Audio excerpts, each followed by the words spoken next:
Bonjour à tous, ravi de vous retrouver dans Smart Job, votre rendez-vous emploi RH. C'est tous les jours, du lundi au vendredi, débat, analyse, expertise et vos rubriques habituelles évidemment. Au sommaire aujourd'hui, dans Bien dans son job, on parle du pouvoir d'achat. Comment l'améliorer? C'est évidemment un sujet au cœur des préoccupations des salariés et on en parle avec Romain Rostagna, président cofondateur de Club Employé. Il est notre invité. Les entreprises s'engagent, elles s'engagent aujourd'hui avec Deloitte. On en parlera avec Frédéric Moulin, à la fois président du conseil d'administration et à la tête de la fondation Deloitte. Et puis dans le cercle RH, eh bien, on prolongera cette question de l'engagement des entreprises pour l'emploi. On accueillera Thibaut Guilluy, le haut commissaire à l'emploi et à l'engagement des entreprises. Il sera accompagné d'un invité qui est chef d'entreprise très engagé sur l'apprentissage et sur la création de l'emploi des jeunes. On fera le point eh bien, sur ce conseil d'orientation qui va être créé pour faire avancer un peu plus la communauté des entreprises. On fera le point avec eux dans quelques instants. Et puis on terminera dans Fenêtre sur l'emploi, sur le recrutement, le challenge pour ne pas dire le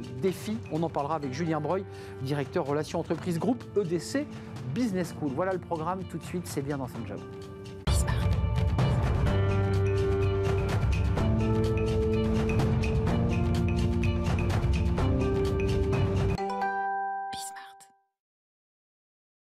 Bien dans son job, bien dans son salaire et donc bien dans son pouvoir d'achat.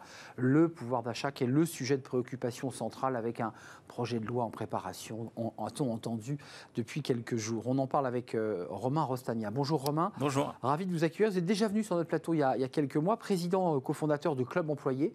On dira bien sûr quelques mots. Club Employé qui vient d'abord de faire une levée de fonds de 7 millions d'euros qui va donner un nouveau souffle à votre entreprise. C'est quoi votre business? Quelle est votre action concrète?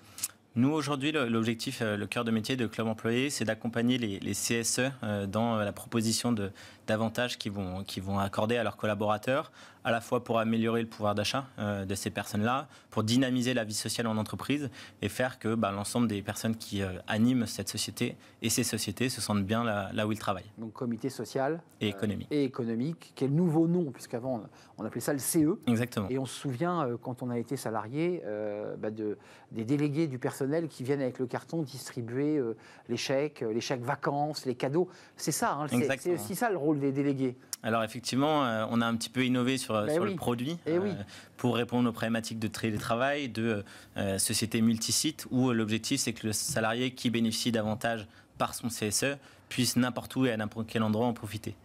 Et donc on a mis à disposition une plateforme pour ces CSE-là, pour faire en sorte de faciliter l'utilisation de ce qu'ils mettent en place pour leurs collaborateurs et dans leur politique et dans leur logistique au quotidien, de faire en sorte qu'ils puissent avoir un outil qui répond à leurs besoins. Donc je suis salarié, j'attends pas que le délégué vienne m'apporter mes chèques, j'ai des comptes, j'ai un code, je vais sur la plateforme et là on arrive au sujet central pour lequel vous êtes présent aujourd'hui, qui est de se dire que en allant sur cette plateforme, on trouve des produits moins chers parce que vous achetez en gros, j'imagine, vous avez des négociations de prix et donc on a des gains de pouvoir d'achat, on est d'accord? Tout à fait. En fait l'objectif c'est que le CSE va payer un abonnement pour avoir accès à la plateforme. Et nous, tout ce qu'on va essayer d'aller négocier auprès de nos partenaires, aujourd'hui on a un peu plus de 500 000 salariés qui bénéficient de la plateforme au quotidien, donc c'est une force de négociation auprès de nos fournisseurs qui est important.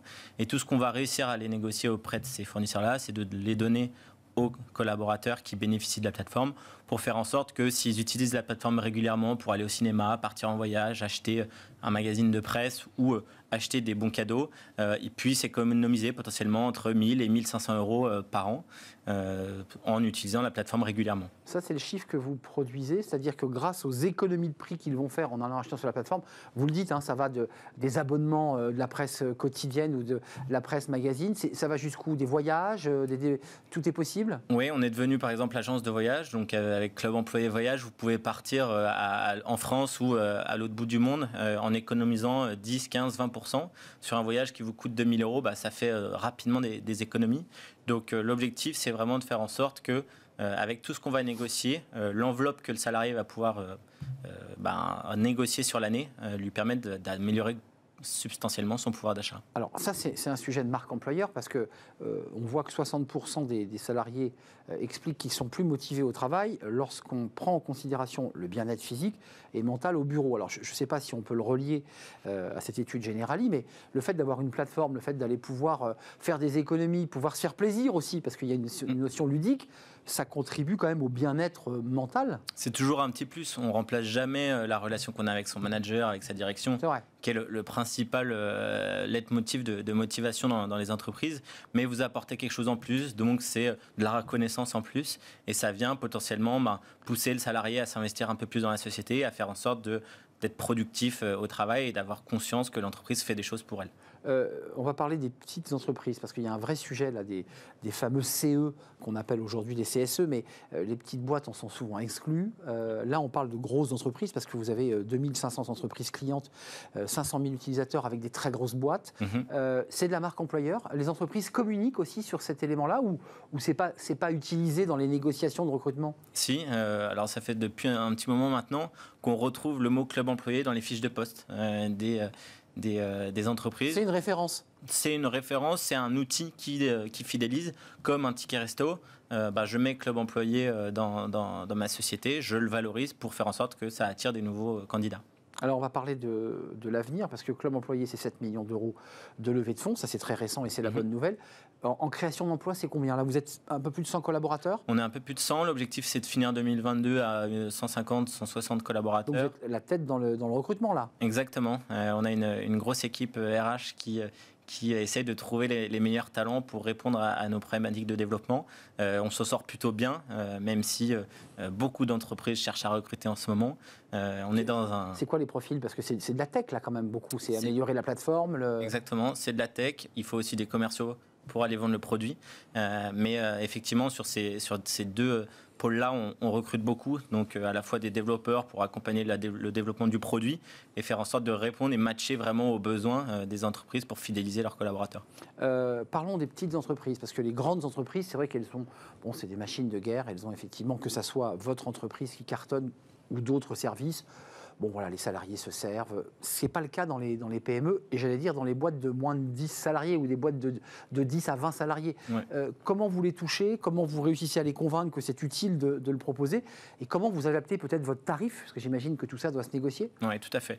Alors, on ne parle pas au même interlocuteur. Le CSE, il y a des élus qui sont là pour représenter les collaborateurs. Lorsque vous allez dans une petite TPE, vous allez souvent voir la direction ou un RH qui est présent. Quand il y en a un. En termes de taille, de potentiel de marché, on a 80 000 CSE en France aujourd'hui et plus de 500 000 TPE qui sont potentiellement intéressés par le produit. Donc, on vient densifier aussi la taille de marché. Et ces gens-là, c'est des personnes qui, jusqu'à présent, n'avaient pas forcément les outils pour pouvoir proposer ça.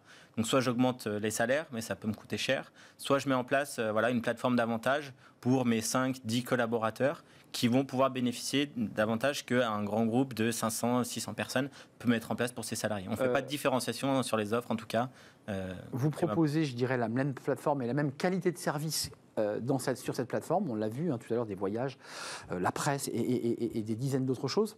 Le tarif, vous l'adaptez quand même? Parce qu'une entreprise vous dit, moi, je ne peux pas prendre un abonnement aussi cher qu'une entreprise du CAC. L'abonnement, il est pricé sur le nombre de licences. Donc, ça veut dire que vous soyez 5 ou 200, effectivement, vous n'allez pas payer le même montant. Donc, l'objectif, c'est de faire en sorte de répondre au budget des TPE pour que l'avantage qu'ils vont mettre en place ne mette pas en danger la santé financière de la société, mais soit là un vrai atout pour fidéliser et garder ses salariés. L'avenir de votre structure que vous avez cofondée, parce que vous êtes un jeune entrepreneur, on l'entend, il y a le développement, il y a la création de salaires, d'emplois, mais c'est quoi l'avenir? Comment vous la voyez, votre entreprise, dans 10 ans là?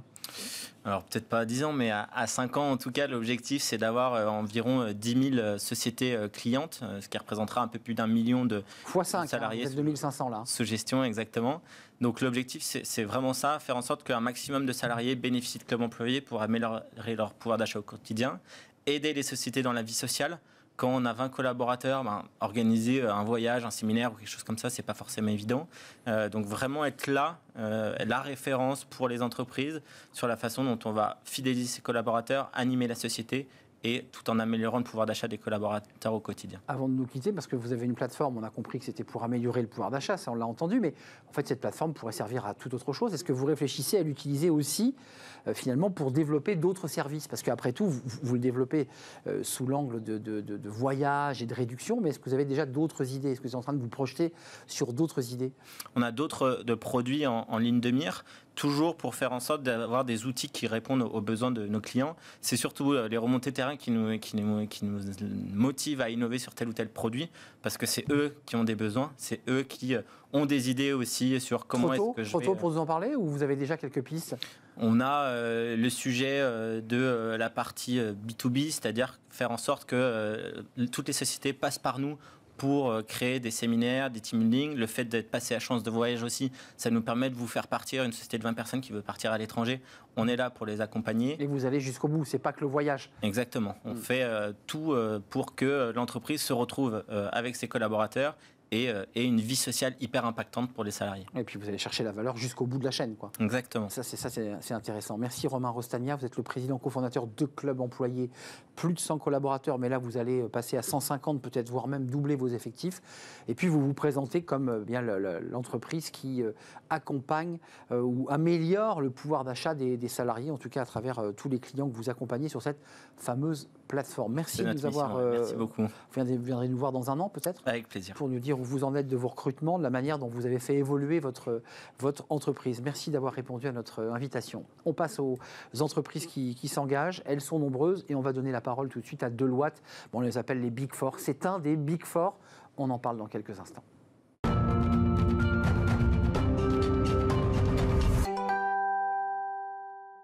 Les entreprises s'engagent avec notre partenaire, comme chaque semaine, Un Jeune, une solution. Et on accueille aujourd'hui Deloitte, qui est une marque évidemment connue, fait partie des Big Four. Et on en parle avec Frédéric Moulin. Bonjour Frédéric. Merci de faire un détour par le plateau de Smart Job sur Bismart, président du conseil d'administration Deloitte. Et vous êtes président de la fondation. On parlera de la fondation dans quelques instants. Parlons de Deloitte. Concrètement, quelle est votre activité? Parce que je sais qu'il y a des jeunes, il y a des entreprises de conseil qui peinent parfois à recruter, même chez les Big Four. Qu'est-ce que vous faites exactement chez Deloitte? Alors Deloitte, c'est le leader mondial des services professionnels aux entreprises, avec au plan mondial plus de 50 milliards de dollars de chiffre d'affaires, une présence dans 150 pays et un peu plus de 350 000 collaborateurs. En France, nous sommes présents dans 16 bureaux. Nous avons, comme dans le reste du monde d'ailleurs, 3 métiers principaux. L'audit, qui est le métier historique du groupe, les conseils au sens large, depuis le conseil en stratégie jusqu'au conseil opérationnel et en système d'information, et puis également tout ce qui est cabinet d'avocats avec le juridique et fiscal. Vous appartenez au Big Four, c'est-à-dire aux 4 leaders. Il faut quand même dire un mot, parce qu'on l'a évoqué hors antenne. À l'origine, Deloitte, c'est une entreprise française. Oui, non, mais il faut le rappeler. On peut remonter là-dessus. Effectivement, Deloitte, c'était un comte qui, sous la Révolution, est parti émigrer à Londres. Et son petit-fils a créé une officine, Deloitte, quelques années plus tard, en 1842. Et c'est un des plus anciens Big Four, effectivement, de par le monde. Alors, Un Jeune, une solution, cette plateforme, on va en parler dans quelques instants dans le Cercle RH avec Thibaut Guilhuy, qui est un des initiateurs, mais vous avez décidé de faire partie de ces entreprises, de ces groupes qui s'engagent. Concrètement, vous en êtes où en matière de recrutement et quels sont les profils aujourd'hui que vous recherchez? Alors, Deloitte, j'aime à dire que c'est un incubateur de talent et un accélérateur de réussite méritocratique. Sur le CV, ça fait toujours bien, effectivement. C'est une école d'apprentissage qui est absolument formidable. Deloitte, c'est un recrutement de plus de 2300 personnes par an, 750 stagiaires, et sur les 1550 contrats en durée indéterminée que nous avons chaque année, à peu près la moitié sont des jeunes diplômés et la moitié sont des expérimentés qui nous rejoignent en cours de parcours. Cette activité de recrutement qui est très importante avec 2300 personnes par an sur un total de 7000 collaborateurs, c'est lié essentiellement au fait que nous avons des croissances soutenues et durables et que nous avons également un turnover dans nos équipes qui est régulier et qui font que nous remplaçons une partie de nos équipes de manière systématique après quelques années de passage dans nos organisations. Turnover parce qu'il y a le prestige, j'allais dire, de la marque, de la qualité d'un passage chez Deloitte qui permet ensuite d'avoir un rebond professionnel? Exact. Après quelques années, 3, 4, 5 ans, un certain nombre de collaborateurs décident d'aller partir en entreprise. Ils ont été bien formés et ils peuvent occuper un certain nombre de postes à responsabilité. Ouais, l'incubateur. L'incubateur de talent, absolument.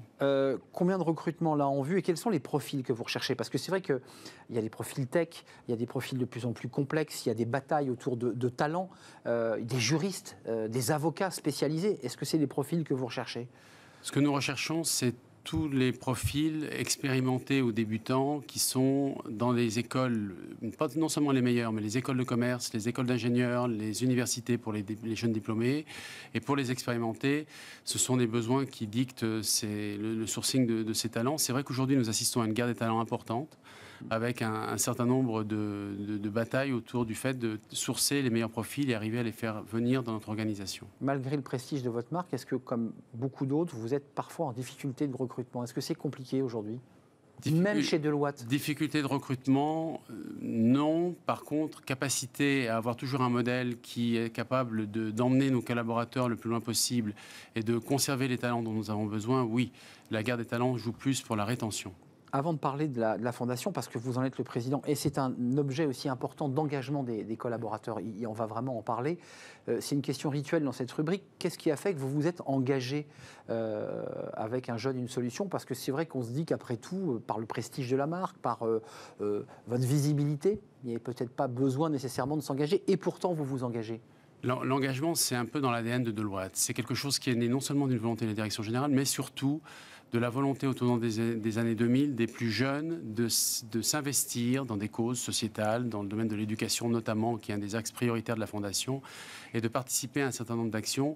Et donc c'est un peu naturellement que nous avons répondu à cet appel des jeunes dans notre organisation pour participer à des actions qu'on appelle aujourd'hui communément pro bono, et qui sont des actions en faveur du bien des communautés qui sont autour de nous. Un jeune, une solution, c'est cela. C'est finalement, via la Fondation, avoir la possibilité d'aider un certain nombre de jeunes à accéder à une orientation professionnelle qui leur plaît et à aller jusqu'au premier emploi. 2200 collaborateurs de la firme de Deloitte se sont engagés. Ouais. Concrètement, ça marche comment? Il y a une plateforme qui permet de pouvoir choisir le secteur, parce que parfois on a des appétences dans certains secteurs. Comment ça marche? C'est une des plus grandes fiertés que nous avons d'avoir ces 2200, 2300 collaborateurs chaque année qui s'investissent dans des actions de la Fondation. Ils le font de manière totalement optionnelle, c'est leur choix de le faire, et ça délivre un total de 25 000 heures environ en action pro bono de l'ensemble des actions que nous pouvons mener. Hors temps de travail? Hors temps de travail. Ça se fait naturellement sur le temps de travail et hors temps de travail. Il y a des actions qui se font le soir, il y a des actions qui se font le samedi, il y en a qui se font sur le temps de travail. L'intérêt de nos métiers, c'est que nous avons une assez grande liberté d'agenda dès lors que nos clients nous l'autorisent, que nous n'avons pas l'obligation de respecter un certain nombre de deadlines et qu'on va embêter personne au niveau collaborateur de s'investir un après-midi, un midi ou une soirée sur des actions de la Fondation. Ça donne quoi comme retour des collaborateurs qui s'impliquent autant? D'abord parce qu'il y a une dynamique politique de l'entreprise, mais qu'est-ce que vous disent les collaborateurs? Ils s'y retrouvent, ça donne du sens? Vous les trouvez différents, changés? C'est une fierté d'appartenance renforcée, c'est évident, et on y retrouve un intérêt. On parlait des guerres des talents dans un objectif de rétention et de conserver ces talents investis dans l'entreprise. C'est aussi quelque chose qui, pour un groupe comme Deloitte, est absolument nécessaire aujourd'hui. On ne peut pas être concerné uniquement par nos missions, nos clients, notre rentabilité. Ouais. On se doit effectivement d'ouvrir et de faire profiter de notre expérience et de nos expertises des mondes qui sont des mondes un peu différents. Évidemment, ces actions pro bono, elles sont faites en matière d'éducation ou d'entrepreneuriat social sur des groupes entrepreneuriaux sociaux, c'est-à-dire ce n'est pas des buts lucratifs. L'éducation, vous l'avez évoqué, on appelle ça aussi le mécénat de compétences, c'est-à-dire qu'on apporte sa compétence juridique, technique, et on va la donner à quoi? À des ONG, à des associations, à des gens qui ont besoin de conseils et qui n'auraient pas les moyens de pouvoir se les procurer. Absolument. Quand c'est la Fondation qui va, sur proposition des collaborateurs ou par l'écosystème dans lequel nous travaillons, qui va sourcer ces projets et qui va les proposer en fonction des compétences qui sont requises pour assister. Ça va être dans la construction d'un business plan, ça peut être concrètement quelque chose qui va aller sur accompagner dans la durée un entrepreneur social sur 1 an, 2 ans, en fonction des étapes qu'il y a devant lui. Ça peut être aider à construire une start-up, ça peut être toutes sortes de choses diverses et variées. C'est mettre au service de ces actions pro bono les expertises de Deloitte dans le cadre de la Fondation. pas de risque que certains de vos collaborateurs, tellement passionnés par le projet dans lequel ils sont partis en mécénat de compétences, vous disent écoutez, j'ai trouvé du sens dans cette entreprise d'économie sociale et solidaire, par exemple, je vous quitte. Non, c'est pas arrivé ça. Ça peut arriver, mais ça peut arriver, ouais. Ça peut arriver, mais c'est pas gênant. C'est quelque chose il y a plus de gains pour l'entreprise en termes de fierté d'appartenance à avoir cet écosystème qui fonctionne plutôt que d'avoir le risque de quelques-uns qui partent. C'est vrai. Vous n'avez pas répondu à ma question. L'importance pour vous d'un jeune, une solution, ça représente quoi? J'ai le sentiment qu'il y a une forme d'agilité chez Deloitte un peu équivalente finalement à cette plateforme. En fait, on y a adhéré d'autant plus simplement que les actions en matière d'éducation, nous les menons depuis les années 2008 à peu près. Ça fait 12 ans que nous avons développé des partenariats avec un certain nombre de lycées et de collèges, notamment dans des zones d'éducation prioritaire. Je peux citer le lycée Jean-Jacques Rousseau à Sarcelles, par exemple, le lycée Cassler à Cergy ou d'autres à Argenteuil ou en région. Et en fait, qu'est-ce que nous faisons? Nous travaillons essentiellement dans ces lycées et dans ces collèges pour provoquer ce qu'on j'appellerais du mentorat ou du parrainage. Nous offrons à des jeunes qui sont motivés, qui ont envie de le faire, et bien sûr avec l'accord de la pédagogie autour de l'éducation nationale autour de ça, la possibilité d'être accompagnés. Ouais. Comment vont-ils choisir leur orientation? Qu'est-ce qu'ils vont faire après leur baccalauréat? Et on essaie de les accompagner dans la durée sur plus de 2-3 ans jusqu'au premier emploi. Donc c'est comme ça qu'on a des exemples très concrets de jeunes. Aujourd'hui, nous en mentorons cette année, par exemple, 250, 260. C'est un binôme à chaque fois, avec un collaborateur de Deloitte et un jeune. Et ça passe par des choses très concrètes. C'est non seulement des recherches d'orientation possibles, c'est aussi de l'ouverture culturelle avec des visites de musées ou des capacités à aller sur le spectacle. Donc le mentor l'accompagne physiquement là ? Absolument. Ah ouais. Je peux vous emmener le samedi matin, venez dans notre tour à la Défense à Majunga. Nous avons les locaux clients qui sont ouverts pour des cours de soutien, notamment en mathématiques, pour des élèves qui vont être aidés à démêler les chevaux de Parcoursup. Je ne sais pas si vous connaissez cette... Moi, je ne l'ai pas subi en tant qu'élève, puisque je n'étais pas de cette génération, mais je vois très bien. En tant que parent, je vois très bien ce qu'est Parcoursup. Donc, c'est des choses très concrètes qui visent à aider. Et en fait, l'idée derrière ça, c'est de jeter des ponts entre l'entreprise et des jeunes dans des zones d'éducation prioritaire qui vont avoir moins de facilité pour avoir accès à l'entreprise. Je peux vous donner un autre exemple concret, par exemple, les jobs d'été. Il y a une quinzaine d'années, les jobs d'été étaient réservés chez Deloitte à des enfants de collaborateurs ou d'associés. Il y a une douzaine d'années, on a décidé de mettre 50% enfants de salariés, 50% jeunes venant des banlieues. C'est un moyen de jeter un pont et de faire connaître l'entreprise de manière dynamique et positive pour des jeunes qui sont motivés. Donc un jeune, une solution. Ça s'est retrouvé naturellement comme étant quelque chose qui était une évidence pour nous. Parce que vous aviez d'ailleurs anticipé avant même qu'il existe un jeune, une solution, c'est ce que vous nous dites depuis 2008. On a rejoint Thibaut Guilly avec grand plaisir. Eh bien, Thibaut Guilly sera avec nous dans quelques instants, justement dans le cercle RH. Merci d'être venu nous rendre visite, Frédéric Moulin, président du conseil d'administration de Deloitte et président de cette fondation. Et on voit à quel point ces actions menées par vos collaborateurs vous tiennent à cœur. Merci de nous avoir rendu visite. On fait une courte pause et justement, on va prolonger cet échange par un débat avec Thibaut Guilly, le haut-commissaire à l'emploi et aux entreprises, justement sur ce GIP et sur la manière dont la communauté d'entreprises se mobilise pour créer de l'emploi. On en parlera d'ailleurs avec un invité. Il est boulanger, il vient de Loire-Atlantique, il a monté un groupe et on va faire le point avec lui, notamment sur l'alternance. Juste après la pause, ce sera le cercle RH.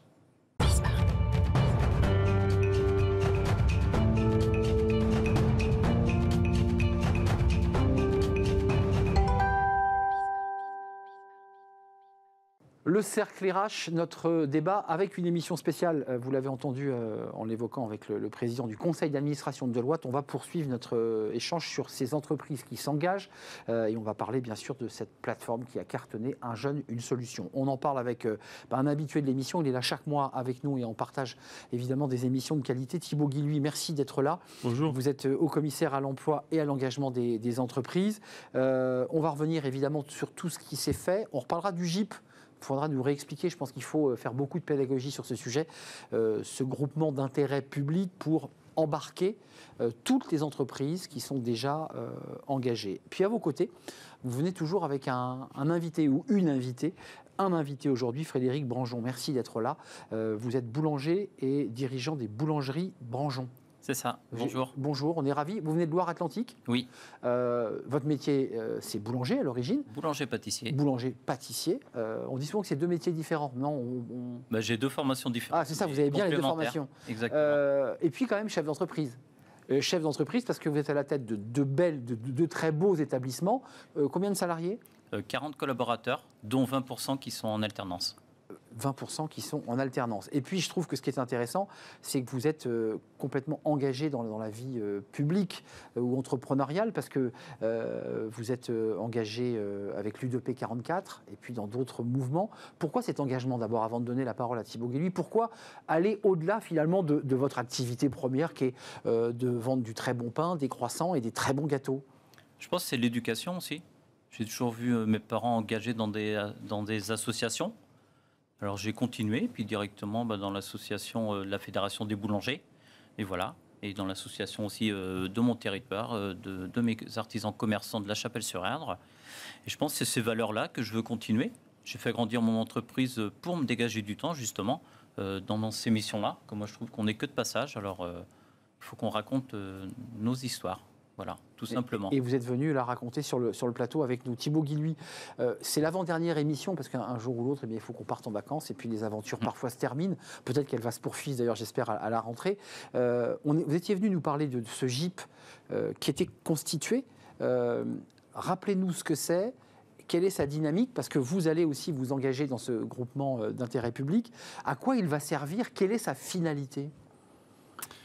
Ce GIP, les entreprises s'engagent, en fait, il part d'une impulsion d'abord du président de la République en 2018, disons aux entreprises face aux défis sociaux, sociétaux et même environnementaux. Les pouvoirs publics seuls ne peuvent relever ces défis. Les entreprises seules ne pourraient pas non plus relever ces défis, mais ensemble, en travaillant de façon plus efficace ensemble, on pourra être à la hauteur et se hisser à la hauteur des enjeux de l'égalité des chances, de l'inclusion des personnes en situation de handicap, de l'insertion des jeunes et voire même du défi écologique. Derrière cette intention, le GIP est finalement la plateforme de passage à l'action de toutes ces entreprises. On dit à toutes les entreprises, les plus petites comme les plus grandes, dans tous les secteurs, dans tous les métiers. C'est pour ça que Frédéric nous a rejoint et engagé de la première heure dans les entreprises s'engagent.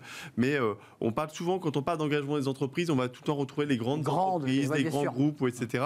Mais non, l'engagement des entreprises, il se nourrit de l'action quotidienne des centaines de milliers d'entreprises qui innervent, je dirais, notre pays. Et c'est à celles-là qu'on s'adresse, à toutes ces entreprises, et de leur dire engagez-vous, et surtout on vous aide, on vous simplifie la vie pour faire en sorte que la somme des engagements de chaque entreprise fasse qu'on puisse organiser un changement beaucoup plus important dans le pays. Quelques chiffres quand même pour qu'on y voit clair, peut-être vous allez me les contredire, mais on est à plus de 41 000 entreprises engagées. Bon, là je suis bon, dont 25 000 qui sont... 43 000 plus exactement. Voilà, je vous voyais sourire, c'est devenu presque un gimmick, parce qu'en fait ça progresse tellement vite entre le moment où on reçoit le document et le moment où vous venez nous retrouver. 43 000, dont 25 000 sont déjà engagés sur la plateforme Un jeune, une solution. Alors, il y a les clubs départementaux, auquel vous faites partie. Et puis, il y a ce club national qui rassemble 620 grandes entreprises, 78 filières professionnelles et réseaux mobilisés et 10 programmes nationaux déployés. On va parler de votre entreprise, de l'alternance, de ces aides qui ont été prolongées, parce qu'il y a eu un petit débat il y a quelques semaines sur ce sujet qui ont inquiété. Les choses sont réglées, mais votre implication dans ce réseau d'entreprises et dans ces clubs départementaux, qu'est-ce que ça vous apporte? Quel est votre message? Pour moi, on est là pour faciliter, en fin de compte. On est là pour mettre en relation ces chefs d'entreprise qui ont la tête dans le guidon, ces jeunes-là aussi, parce qu'on parle souvent des invisibles, mais des invisibles, il y a aussi bien des jeunes que des chefs d'entreprise. Et on est là en faisant des actions, mais concrètes. Demain, on fait le tram de l'emploi à la gare de Nantes. On fait venir des entreprises, mais de toute taille, de tout milieu, qui vont faire leurs appels d'offres dans le tram. Et on va mettre des stands aussi sur le parvis de la gare de Nantes, avec les chambres consulaires. La chambre des métiers va présenter des métiers d'art, vitrailliste. Il y aura des boulangers qui vont parler du métier. C'est tout simple, mais c'est du concret. Juste, je pose la même question à Thibaut Guilluy, parce que vous avez un peu de recul dans votre carrière. Quand vous avez démarré votre apprentissage de boulanger, à l'époque, les entreprises, j'allais dire, mais c'est un mot positif, ne s'exhibaient pas de cette manière, ne se montraient pas de cette manière. Aujourd'hui, je vous vois et je vous suis sur les réseaux, vous êtes un peu partout en France, on va dans le tramway, on fait des job dating. C'est ça. Enfin, ça, c'est quand même un peu révolutionnaire, ça. Mais et c'est nouveau. S'exhiber, c'est un mot d'ailleurs qui qui pourrait être presque péjoratif. Non, mais je le disais dans le sens positif. Mais c'est vrai que la plupart des chefs d'entreprise, ce type d'engagement, je dirais, à portée sociale, ils voulaient plutôt le garder à couvert, pour pas donner l'impression d'ailleurs souvent mu par des bonnes intentions. Sans se mettre en avant, quoi. Voilà, sans se mettre en avant. Là, je pense qu'il y a deux choses qui jouent pour révéler un petit peu plus ce que l'entreprise porte en elle. C'est qu'en fait, de plus en plus, la société attend de l'entreprise qu'elle s'engage, qu'elle assume son rôle social et environnemental. Et donc, il faut qu'elle fasse et qu'elle dise ce qu'elle fait. Alors attention à ceux qui trichent et puis qui racontent des choses et qui ne s'engagent pas derrière concrètement, parce que l'effet boomerang revient très vite. C'est pour ça qu'avec les entreprises s'engagent, on est très orienté impact, engagement concret. Derrière les chiffres, c'est à chaque fois au moins un engagement concret, un impact concret. La deuxième chose, et ça c'est peut-être propre à notre mouvement Les entreprises s'engagent, c'est qu'on dit en fait justement, pour faire mouvement, il faut donner envie, il faut inspirer. Et qui mieux qu'un entrepreneur ou une entrepreneuse pour inspirer un entrepreneur ou une entrepreneuse. Et donc, ce qui est intéressant, c'est que ce qui se fait de bien dans une entreprise, eh bien, en le racontant, ça donne des idées à d'autres et que ça fasse un effet de masse, parce que c'est la condition, en fait, cet effet de masse, pour faire en sorte que ces problématiques d'égalité des chances, ces problématiques d'insertion des personnes en situation de handicap ou d'insertion des jeunes, qui sont quand même des choses, des maux de notre société depuis des années, on puisse y trouver une solution durable et à la taille nécessaire. On va parler de ce conseil d'orientation de la communauté des entreprises s'engagent, parce que c'est important, ça c'est gérer l'ingénierie, c'est l'organisation. On en avait parlé le mois dernier, mais je pense qu'il faut insister, mais quand même sur votre relation avec vos salariés et vos alternants. On a eu beaucoup de témoignages dans les télévisions, sur les chaînes mainstream d'information. On voyait des chefs d'entreprise qui disaient « moi je trouve pas, ça marche pas ». Est-ce que vous avez galéré vous aussi, pour le dire abruptement? Est-ce que ça a été compliqué de trouver les alternants, les jeunes qui étaient disponibles, avaient le bon moyen de locomotion, pouvaient loger pas loin? Tous ces sujets-là sont sur la table quand même. Bon, on a une expérience. Moi, avec ma femme, ça fait 20 ans qu'on est installé. Moi, je suis fils d'artisan en plus. Et puis, j'ai fait Vous êtes tombé dans le pétrin tout petit, comme on dit. J'ai fait toute ma carrière en alternance. Alors, on connaît des techniques. Mais là, mon rôle, c'est de faire comprendre aussi aux chefs d'entreprise, c'est à nous de se vendre. Parce que c'est ça qui est nouveau.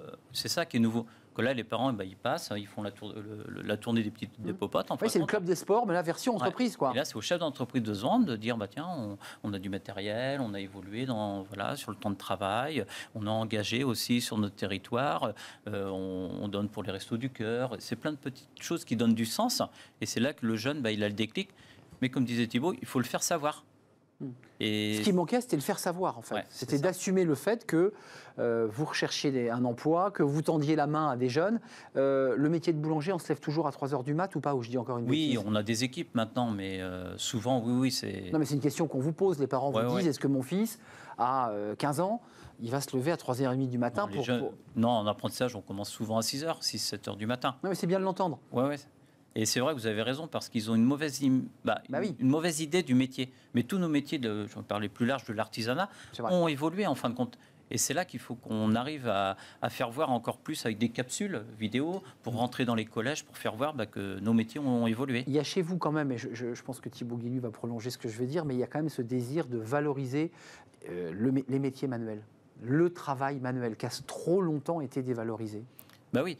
C'est pour ça, et puis même aller encore plus loin, parce que quand on passe un CAP, moi j'ai fait 2 CAP, après j'ai fait un bac pro. Boulanger-pâtissier. Voilà. Donc. Mais c'est vrai qu'on ne va jamais dire, tiens, vous avez un bac plus 2. Et je pense qu'il y a des petits trucs, des techniques à trouver ou de revalorisation en faisant passer ces messages-là. Je décrypte par le terme qu'on utilise, il y a un petit côté dévalorisant, parce que bac pro, on se dit, oh là là, c'est pas... on est d'accord, et quand on dit master, ça fait très chic. C'est vrai qu'on pourrait inventer le master en boulangerie, enfin, je vois pas où est le problème. Enfin, mais c'est vrai. Thibault Guilluy, non, mais il y a un côté un peu de snobisme entre les métiers du tertiaire et puis les métiers manuels. Et d'ailleurs, il ne faudrait pas tomber non plus dans l'excès inverse, c'est-à-dire il y a le manuel, il y a tout un... Il y a un mix, il y a un choix. En fait, tous les métiers ont leurs vertus, et puis d'ailleurs aussi leurs contraintes. Ce qui est important, c'est que chacun puisse trouver le métier qui lui plaît, qui lui correspond, qui lui va bien. C'est pour ça que d'ailleurs l'investissement qu'on a eu dans l'apprentissage ces 4-5 dernières années est absolument clé en fait. Parce que l'apprentissage, c'est justement articuler l'expérience concrète avec un petit peu la théorie pour gagner à la fois en expérience et puis en maîtrise. Mais ça c'est un bilan. Bon, on a les résultats des législatives qui sont complexes parce que ça risque de bloquer un certain nombre de réformes importantes. Mais sur l'apprentissage, vous dites, parce que vous avez porté tout cela aussi aux côtés à l'époque d'Elisabeth Borne, vous dites ça c'est vraiment au crédit du quinquennat. Oui, c'est au crédit du quinquennat, mais honnêtement, le sujet, là, il n'est pas politique. Ce qui est important, c'est que ça faisait des années et des années qu'on dit qu'il faut développer l'apprentissage. Et on restait tanké à 250 000, 270 000, 280 000. On dit que ça ne progressait pas. Et les réformes qu'on a faites pour donner les moyens à chacun, à chaque acteur finalement de s'engager dans l'apprentissage. Et puis les aides qu'on a mis en place dans le cadre d'un jeune, une solution de 5 000 et 8 000 euros ont permis d'avoir cet effet booster pour passer à plus de 700 000 apprentis. Notre objectif, c'est évidemment de passer le million d'apprentis dans le quinquennat. Et pour ça, il va falloir tous continuer de se relever les manches. C'est pour ça que le ministre Olivier Dussopt a annoncé qu'on allait prolonger les aides de 5 000 et de 8 000 euros. Ouais, ça avait été une petite inquiétude, ça. Continuer, bien sûr, pour pouvoir continuer de stimuler et puis d'accompagner les entreprises qui jouent le jeu de ça. C'était aussi important, en tout cas à mes yeux, qu'on maintienne ces aides, justement, du CAP jusqu'au master, pour ne pas renvoyer l'apprentissage à tel type de filière plutôt qu'une autre. Dans l'apprentissage, si on veut que ça devienne la voie d'excellence une sous-formation, dans l'entrée professionnelle, il faut que ce soit ouvert à toutes les tailles d'entreprise et à tous les types de diplômes. Mais il faut que ça soit gagnant-gagnant. Le chef d'entreprise, il faut aussi qu'il s'engage. Et c'est pour ça qu'avec les chambres consulaires, surtout la chambre des métiers, on va faire des max et des maîtres d'apprentissage confirmés pour reformer en fin de compte des personnes qui ont leur CAP, ça fait 10-15 ans, pour former ces jeunes-là ou des reconversions. Moi, dans mon entreprise, tous les ans, on prend des reconversions, des personnes qui ont une quarantaine d'années. Et dans l'équipe, en fin de compte, ça amène une ambiance différente. Et c'est là que quand ces personnes-là nous disent « Non, mais je passe mon CAP pâtissier en 9 mois, c'est hard, c'est dur ». Et c'est pour ça que je dis... D'autant que la pâtisserie, c'est difficile. J'avais rencontré chez Frédéric, mais je crois que c'était il y a un peu plus d'un an, on était passé dans sa boulangerie, il y avait une ancienne experte comptable qui était en train de terminer son CAP de pâtisserie. Elle est toujours là, justement. Elle a eu son examen. Et son projet, c'était de monter une petite biscuiterie avec une micro-entreprise. Et puis, je pense qu'elle a commencé, on a échangé un petit peu pour que... Et c'est pour ça que, vous voyez, on peut passer de l'expertise comptable à la boulangerie. Et puis peut-être aussi que d'autres, au bout de 10 ou 15 ans de boulangerie, auront envie de bouger puis de passer à l'expertise comptable. Peu importe, à la limite, le sens des chemins. Ce qu'il faut, c'est que chacun puisse tracer le sien. Et je pense que ça, c'est vraiment l'enjeu aussi des 5 prochaines années. C'est que les entreprises, avec les pouvoirs publics, et c'est tout l'intérêt des entreprises s'engagent, puissent discuter de comment on peut faciliter en fait ces chemins professionnels. Organisation, ingénierie, on avait parlé de ce GIT, de ce conseil d'orientation de la communauté. Comment vous allez faire ? Vous allez rassembler tout le monde en Loire-Atlantique, puis dans chaque département, puis un jour vous allez réunir tout le monde au Zénith. Enfin, c'est quoi ? C'est des grands messes ? Comment ça marche ? Comment vous voyez les choses ? Pourquoi pas, hein. Après, on a plein d'idées. Vous êtes très dynamique, hein, Frédéric. Avec Yves-Olivier Lenormand, c'est vrai que... on va dire c'est notre premier ambassadeur en Loire-Atlantique. Des entreprises s'engagent. Je pense qu'on va encore trouver des idées et puis on va continuer à innover pour donner envie aussi aux autres clubs. Mais des choses simples, je vois. Là, il y avait un tram. Voilà, on fait un job dating. Ça, c'est mardi. Hein, c'est demain. C'est mardi. D'accord. Vous avez une autre initiative. Là, en fait, ça se décline dans tous les départements. Il y a 97 départements maintenant, 97 clubs dans chaque département où vous allez avoir cet amalgame en fait, entre les chefs d'entreprise du coin et puis le préfet, le patron de Pôle emploi, le responsable de la dette.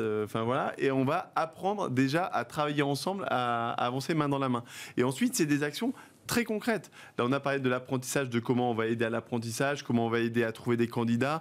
Ça se fait par les trames de l'emploi. On a lancé les job dating des stades vers l'emploi. Au début, c'était dans les Hauts-de-France. C'est ça aussi l'intérêt du réseau. Dans les Hauts-de-France, c'est Philippe Lamblin avec la Ligue des Hauts-de-France qui avait lancé ça, où on fait venir une centaine de demandeurs d'emploi, une vingtaine de recruteurs en short sur un terrain de sport. Et voilà. Sauf que ça fonctionnait bien, mais pour 4, 5, 6, 7 fois dans l'année. l'année. Et donc ensuite, on en a fait vraiment un outil pour la communauté des entreprises s'engagent en partenariat avec Pôle emploi. Et là, c'est en déploiement, je crois qu'on va faire plus de 300 job dating rien que cette année. 300 fois 70 à 80 demandeurs d'emploi qui sont remis à l'emploi. C'est autant de solutions pour les entreprises et c'est autant de solutions pour ceux qui cherchent à faire leur vie. Mais vous vous y retrouvez parce que quelque part, ça donne du sens, au-delà même de l'activité que vous menez dans votre groupe de boulangerie. C'est quoi l'objectif du tram ? Vous avez un objectif chiffré de savoir de combien de salariés vous cherchez ou comment ça se passe ? Non, c'est les entreprises. Là, je ne sais plus quelles exactement les entreprises qui vont être présentes demain. Mais non, mais ça, des fois, ça peut être important. Ça peut être jusqu'à 300 postes. Hein.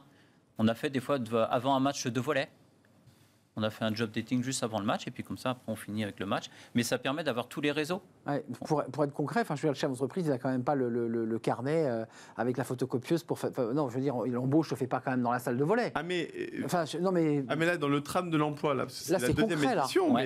mais l'année précédente, concrètement, vous avez vous figurez les trams qui traversent la ville, et sauf que il y a l'arrêt, hein. Là où vous pouvez être assis, non, c'est pas à l'arrêt, c'est dans le tram. Donc, et il bouge. Dans le tram, vous avez un petit entretien avec un recrutement pour devenir boulanger, un autre pour rentrer à la SNCF, un troisième pour rentrer dans l'entreprise industrielle du coin, etc. Vous faites vraiment votre entretien dans le tramway. Donc il y a ceux qui ont pris un petit peu rendez-vous parce qu'ils étaient informés de l'opération. Il y a ceux qui arrivent comme ça. Et puis il y a ceux qui arrivent comme ça. Puis, ils voient la lumière, le tramway. Et puis qui se font un ou deux allers-retours de tramway. Et le billet est gratuit, rassurez-moi. Et le billet est gratuit, évidemment, c'est en partenariat avec la Sémitane. D'accord. Mais tout ça pour vous dire en fait que c'est des choses simples. Et là, l'entreprise, la Sémitane, c'est ceux qui à Nantes donc gèrent un petit peu tous les transports publics. Et ils sont partenaires de cette opération. Ils cherchent eux-mêmes. Ils cherchent. Donc ça leur permet de trouver. Et puis ils rendent service aussi aux entreprises du territoire. Ils rendent service d'une certaine manière aussi à ceux qui prennent le tramway tous les jours, parce que qui sait si en plus de ça, ils vont pas leur aider à trouver un emploi. Donc pour eux, ça leur coûte pas grand-chose, mais l'impact, il est maximal. Et ça, on peut le faire dans les tramways de Nantes. On est en train de regarder à Bordeaux, mais on pourrait le faire dans les TGV, dans toutes les villes, il y a un tramway d'ailleurs. Et de manière générale, en fait. Chacun peut être un élément en fait de la solution pour faire se retrouver les demandeurs d'emploi et les chefs d'entreprise qui recrutent. Ouais, c'est-à-dire inventer, renouveler, je dirais, la relation entre le candidat et l'employeur. C'est-à-dire imaginer quelque chose d'un peu plus fun que ce qui se faisait il y a 10 ans. Le Covid, le côté positif, c'est qu'on a appris à s'écouter et à se parler. Mais de n'importe quel réseau, de structure. Tu parlais de Pôle emploi, tu parlais du préfet, d'un artisan, d'une maman, d'une organisation professionnelle. Et c'est ça. Et mon rôle, moi, c'est ça, en fin de compte, comme avec Thibault. Tous les jours, on met en relation, en fin de compte, des personnes qui n'auraient pas osé aller vers d'autres. Donc finalement, vous êtes un facilitateur. C'est ça l'idée, c'est que parfois il y a des jeunes qui, objectivement, par leur âge, par leur culture, par leur histoire familiale, n'osent pas forcément pousser la porte. Exactement. Là, vous pensez que le tramway, c'est-à-dire l'espace, dans cet espace semi-public en quelque sorte, ils seront plus aguerris ou plus à l'aise pour pouvoir parler avec un recruteur. Nous, ce qu'on pense, c'est qu'il y a il y a le tramway, il y a le job dating sportif, il y a le théâtre. On a eu une opération d'un théâtre qui permet en fait finalement aux chefs d'entreprise et aux responsables ressources humaines d'ouvrir un peu les chakras sur la façon de recruter et de les renvoyer parfois aussi à la manière dont on peut mettre des gens dans des cases et du coup passer à côté des talents. Donc en fait, chacun doit faire un pas de côté. Peut-être le demandeur d'emploi, mais aussi l'entreprise. Ce pas de côté, il se fait en short, il se fait dans un tramway, il se fait d'une manière ou d'une autre. Mais en fait, ces rencontres-là n'empêchent que quand elles sont organisées, elle fonctionne. Et donc, on va arrêter de se renvoyer dos à dos. Vous savez, tous les chefs d'entreprise disent « mais je trouve personne » ou etc. Ils bossent pas. Sont feignants, est-ce qu'ils ont vraiment envie de travailler ou etc. C'est pas bon, c'est du négatif dans la société. Et tous les demandeurs d'emploi qui, de temps en temps, on voit 50, 80, 100 candidatures qui reçoivent même pas une réponse de renoncement. Tout ça, ça crée de la désespérance. En fait, de ces deux problèmes, en fait, on peut créer des solutions, en plus de ça, plutôt conviviales et plutôt sympas. Ouais, et puis là, on se parle de visu, il n'y a pas des réseaux sociaux qui nous... Non, là, on est vraiment face à un recruteur. Et très concrètement, à l'issue de cet entretien, j'imagine qu'on en passera un deuxième si on n'a plus, parce qu'il faut quand même que ça matche. On met la relation, puis après... Après, c'est la porte d'entrée, en fait. Juste un mot, vous ne m'avez pas répondu. Sur l'apprentissage, vous avez combien d'apprentis, vous disiez au début de l'émission? Une vingtaine de pourcents? Ouais, je vais avoir 8-9 là. 9 apprentis. Aussi bien niveau CAP que Bac Pro, et aussi bien en boulangerie, pâtisserie qu'en vente. Donc ça veut dire qu'à l'issue de cet apprentissage, des 8-9, vous les intégrez dans le groupe ou ce sont des oiseaux qui vont quitter le nid? Si on a besoin, oui. Et autrement, on les place en fin de compte avec des confrères, des collègues. Et puis, Il y a énormément de besoins, mais je pense que l'artisanat est quand même, on peut le dire, quand même assez en avance en fait sur la culture de l'apprentissage, parce que le compagnonnage, c'est le cœur. Hein. La culture de l'apprentissage, ça a toujours été quelque chose, un basique, je dirais, et donc la formation, la transmission, le etc. Geste, bien sûr. Ça fait ça fait plus partie du métier.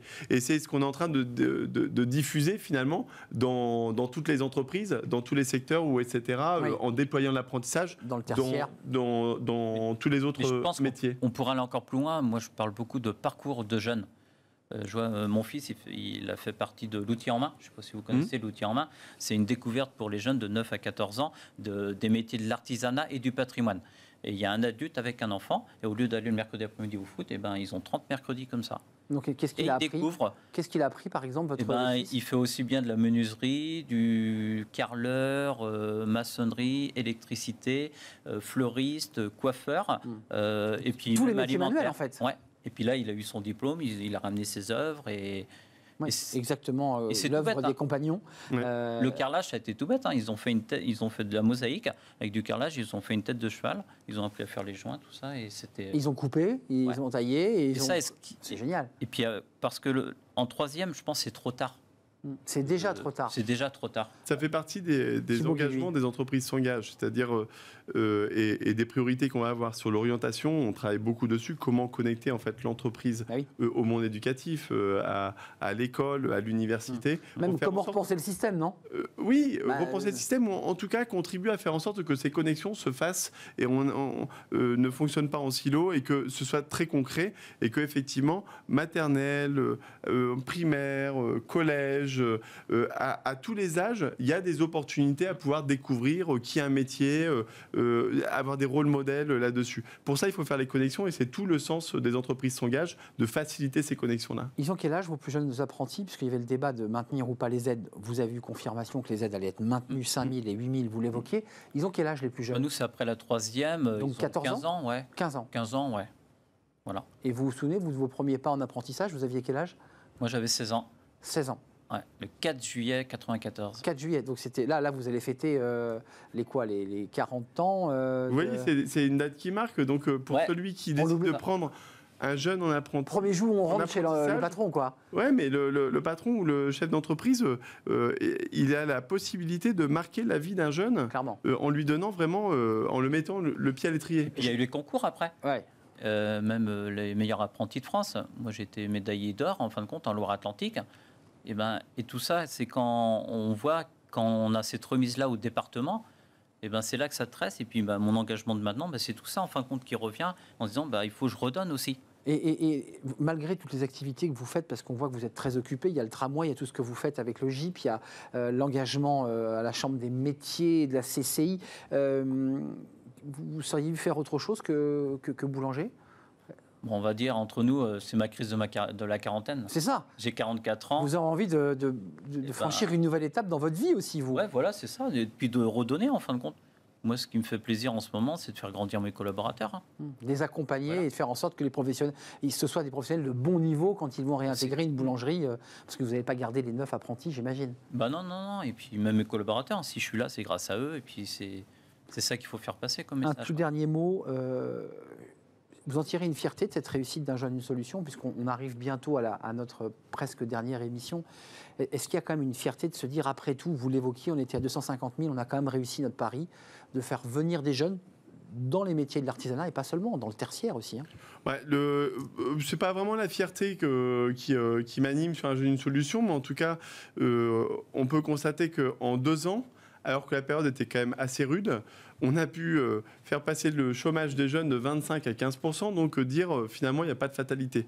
Maintenant, il faut qu'on prolonge l'effort sur un jeune, une solution. C'est ce qu'on fait, et notamment avec le contrat d'engagement jeune. Je dirais jamais assez aux entreprises. Elles sont déjà 20 000 à nous avoir rejoints depuis 2 mois sur immersionfacile.beta.gouv.fr pour juste dire j'ouvre ma porte aux jeunes qui se cherchent là-dessus. Vous les prenez en stage, 15 jours. C'est un stage, c'est gratuit. Alors évidemment qu'il faut accueillir ce jeune, mais c'est aussi des opportunités que vous avez de vous saisir de nouveaux talents.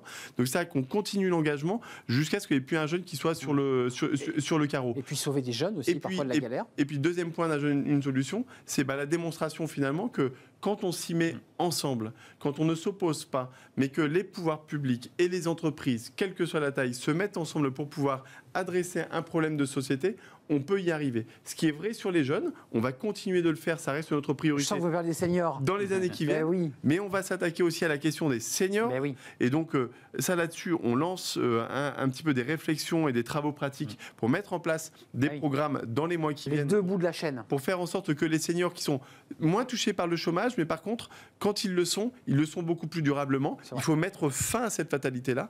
Et puis le troisième sujet sur lequel les entreprises nous ont demandé d'avancer, de travailler, c'est l'engagement écologique. Et donc sur la transition énergétique, on a aussi des propositions là-dessus. Donc vous avez bien compris, il y a déjà 43 000 entreprises qui évidemment vont amplifier leur engagement, mais on a besoin que toutes les entreprises puissent prendre 1, 2, 3 engagements, ça leur rend service, ça crée de la valeur pour elles et puis ça crée de la valeur pour la société, donc il faut qu'on continue. Entreprise s'engage à 5 ans, ce sera 150 000 entreprises engagées. On est à 43 000. Minimum. Bien sûr, vous mettez toujours la barre très haut, les chiffres seront encore pas bons, évidemment. 1 million de contrats d'apprentissage. Et 1 million de contrats d'apprentissage. Surtout de l'impact. De l'impact. Merci à vous deux, messieurs, de nous avoir éclairés sur vos actions, vos engagements. Merci à vous, Frédéric Branjon, boulanger, dirigeant des boulangeries Branjon, bien connu en Loire-Atlantique, 40 collaborateurs, et puis cet engagement sociétal à travers notamment toutes les actions dont vous nous avez parlé. Merci à vous, Thibaut Guilluy, de nous avoir rendu visite au commissaire à l'emploi et l'engagement des entreprises. C'est la fin de notre émission. C'était l'avant-dernière émission. On se retrouvera, je crois, le 12 juillet prochain pour de nouvelles aventures, pour la dernière émission de la saison, Un jeune et une solution. On termine avec Fenêtre sur l'emploi. On parle du recrutement. C'est que ça reste malgré tout, pour certains, dans certains secteurs, un défi. On en parle.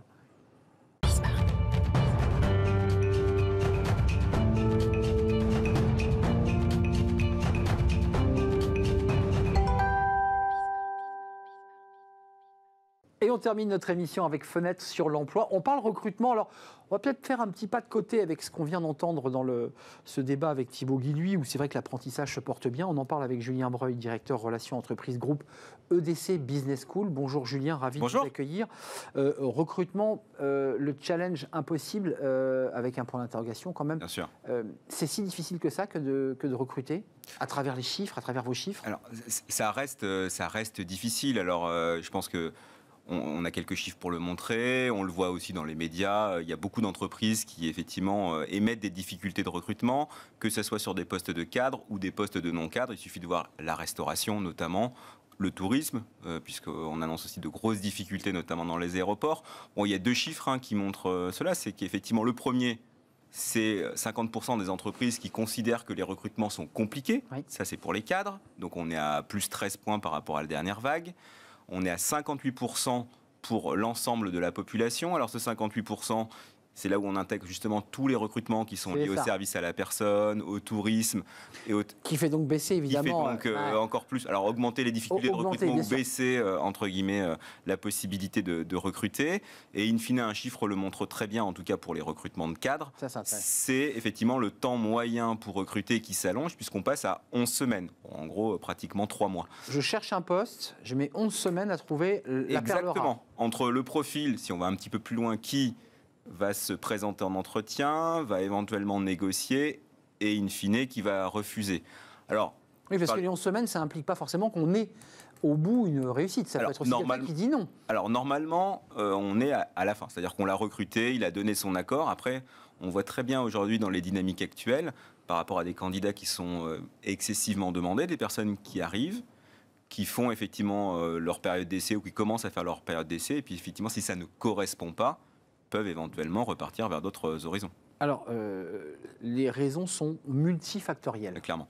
Alors, elles sont vraiment pour le coup de plusieurs facteurs. Le premier, c'est, on l'a dit plusieurs fois au cours de l'émission, où on le voit aussi, bien évidemment, encore une fois, dans les médias ou dans tous les sites liés à l'emploi, c'est l'exigence des candidats. Ça, c'est en 1, si on devait classer, ça serait le... Oui, clairement, parce qu'en fait, on a un rapport de force qui est quand même vraiment tourné vers le candidat. On a pu penser, effectivement, avec la crise, notamment qui est arrivée de la crise en Ukraine, qu'à un moment donné, il y allait avoir un retournement de situation. Oui. Ce retournement, j'allais dire, a fait long feu. Et pour l'instant, les difficultés de recrutement sont toujours là pour les entreprises et le rapport de force est plutôt orienté côté candidat. Alors, on le sait pour des raisons de rémunération, de qualité de vie, parfois de sens au travail, mais il y a un des éléments que je trouve intéressant, c'est aussi dans le cadre de l'entretien en lui-même. C'est-à-dire que les cadres attendent un process de recrutement qui soit relativement court. 2 entretiens maximum. Ça veut dire qu'en gros, vous rencontrez votre opérationnel. Et on valide derrière. Et ensuite, le DRH qui est pratiquement, j'allais dire, une courroie d'enregistrement. La moyenne, c'est quoi? C'est souvent 4, voire 5 entretiens. Alors, ça dépend des entreprises et des process de recrutement. 4-5, on est quand même déjà... Ça dépend si on intègre déjà des volets et des tests, des volets de tests, mais globalement, on est plutôt entre 2 et 3. D'accord. Et ça dépend si les recrutements sont opérés à plusieurs. Alors, il y a un autre chiffre qui est assez intéressant. 38% estiment que la recherche d'emploi met 6 mois. Qu'est-ce qu'ils veulent dire par là? Ça veut dire qu'entre le moment où ils se décident à chercher un emploi et le moment où ils vont, on va dire, l'obtenir, parce que là, il peut toujours avoir une zone de flou, il va se dérouler 6 mois. C'est en augmentation de 6 points. Ça veut dire que si on prend un autre chiffre qui est intéressant, c'est le pourcentage de cadres qui voudraient démissionner. Alors, encore une fois, on sait que le passage à l'acte est difficile. Ils veulent partir au vert entre ceux qui le disent et qui le font. En tout cas, vous avez 40% des cadres qui veulent démissionner et 38% qui vous disent... Bon, le temps que je prenne totalement ma décision et que je trouve quelque chose, ça va mettre 6 mois. Ça veut dire quoi? Ça veut dire que pour une entreprise qui est amenée à recruter, vous vous retrouvez quand même en difficulté dans un contexte où il y a des profils qui veulent partir. Il y a un trou, et des personnes qui mettent du temps à se décider. Et je pense qu'on voit aujourd'hui beaucoup d'entreprises qui ont au sein de celles-ci des équipes qui sont relativement nombreuses, imaginons des équipes de 12 à 13 personnes, et qui finalement ne sont jamais au complet. Puisque vous avez toujours une personne qui est partie, et le temps que vous faites le recrutement, le turnover s'opère. Donc ça crée des difficultés. 40% des salariés ont envie de démissionner, vous l'évoquiez, puis 70% des entreprises, là c'est l'envers du décor, manque de candidatures cadres, ce qui est d'ailleurs un peu un paradoxe, parce qu'en même temps les cadres disent qu'ils veulent partir, mais les entreprises manquent de candidatures. Donc on parle beaucoup, mais on n'agit pas, quoi. En fait, on voit bien qu'il faut aller les chercher, donc ça nécessite d'utiliser de nouveaux moyens, en tout cas, vous en avez parlé tout à l'heure dans l'émission, c'est-à-dire de nouveaux critères d'attractivité pour aller les amener à postuler. Ils utilisent 5 canaux de recrutement. Alors effectivement, les entreprises utilisent davantage de canaux de recrutement que ce qu'elles utilisaient. On est à peu près à 36% qui utilisent 5 canaux de recrutement pour les cadres. C'est en augmentation de 5 points, c'est-à-dire que face aux difficultés de recrutement auxquelles elles sont confrontées, elles vont utiliser plus de canaux de recrutement pour aller toucher, alors non pas la perle rare, mais au moins aller toucher des profils qui peuvent les intéresser. Et puis ce phénomène, parce qu'on voit le nombre d'augmentation d'abonnés à LinkedIn, 100% utilisent souvent, disent-ils, ce réseau qui est devenu, alors là vraiment, c'est un job board LinkedIn, hein. Alors, je ne citais pas forcément LinkedIn, mais effectivement, quand on parle de réseau social professionnel... 100% utilisent ça. Alors, on parle effectivement des cabinets de recrutement, même si l'usage, on l'a vu sur les 10 dernières années, des réseaux sociaux a été exponentiel. En tout cas, pour un cabinet de recrutement, utiliser, on va dire, LinkedIn est un outil essentiel. Il l'utilise souvent, voire tout le temps, au moins à minima, pour aller identifier des profils qui pourraient les intéresser. Alors, on ne peut pas assimiler ça à totalement de la chasse, mais entre guillemets, à une démarche quand même très prospective. Très sélective, quoi, en fait. Hein. Exactement. Parce qu'attendre simplement une candidature via des offres d'emploi diffusées, bien sûr que ça fonctionne, mais elle doit être quand même complétée par d'autres moyens pour aller identifier d'autres profils et avoir un vivier plus important. LinkedIn est un vivier de présélection, de repérage, et peut-être même de chasse. Et peut-être même de chasse, oui, bien sûr. 71% pour terminer présentent l'utilité des missions dans leur offre et 74% proposent du télétravail. Là, les deux sont un peu liés. C'est-à-dire qu'il y a quand même l'idée d'être un peu attractif pour faire venir. Oui, tout à fait. D'un côté, il y a les entreprises qui peuvent utiliser d'autres moyens, mais il y a aussi elles qui sont forces de proposition. Les forces de proposition, tout à l'heure, on l'a dit, c'est le sens au travail. Donc ça veut dire qu'il faut bien présenter les missions et l'utilité des missions. on en revient presque à la raison d'être des entreprises. Mais oui. Donc ça, c'est un critère important. La rémunération, alors c'est pas à l'heure de l'inflation où on peut parler de rémunération, mais en tout cas, les entreprises sont obligées de s'aligner et d'augmenter encore un petit peu leur salaire Donc, pour aller ils font toucher le des bon efforts. profil. Donc ils font des efforts, Merci. en tout cas celles qui le peuvent. Et puis le dernier élément, c'est forcément de mettre en place du télétravail, en tout cas forcément, de le développer, parce que c'est un critère d'attractivité. Et il faut le mettre dans la fiche de poste, en tout cas dans l'annonce. Exactement. Merci Julien Breuil, directeur Merci. relations entreprise groupe EDC Business School. L'émission est terminée. Merci de l'avoir suivi. Merci d'avoir partagé ce moment avec nous. Merci à toute l'équipe de m'avoir accompagné. Romain Luc à la réalisation. Merci à Saïd pour le son. Merci à Fanny Griesmer et merci à Lily pour cette émission. Merci à vous pour vos messages. Vous pouvez aussi écouter notre émission en podcast. J'ai un peu accéléré parce qu'on est en retard. À demain. Bye bye.